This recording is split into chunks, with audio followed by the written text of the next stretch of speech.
actually saw an advertisement of culcom on Facebook. And I had a few friends on Facebook that liked it, gave it a thumbs up. So then I emailed culcom and asked for an interview. I met with language exchange partners to improve my Korean. I've been coming to culcom for 5 years. I've had many good experiences. Most fun experience I've had was actually I did a podcast for culcom and they uploaded it onto the culcom website, their Facebook. Instagram for 1 year and now 1 month.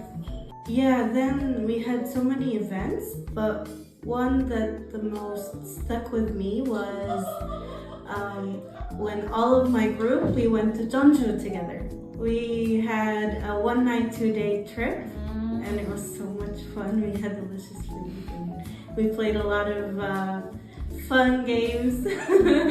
Yeah. It's good for people with different backgrounds, whether you are a foreigner in Korea who's trying to make friends, whether you are a Korean who's trying to make foreign friends, or you're trying to learn English for business opportunities. It's good for everyone, so it can help everyone achieve their goals. 인스타그램 통해서 알게 됐어요.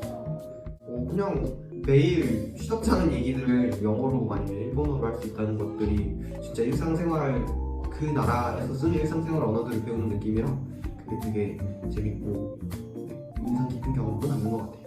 이제 한 5개월 되는 것 같아요.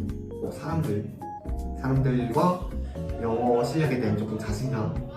뭐 그냥 근데 주로 쓰는 말이 뭐 넷플릭스 정주행하다 이런 것들 표현을 배웠을 때 벤지 워칭 아니면 좋은 표현일지 모르겠는데 꼰대도 부모라고 하는 것도 여기서 배우는 것 같아요. 그런 이제 진짜 진짜 미국인이 아니면 모르는 것들 그런 것들에 대해서 배워서 좋습니다.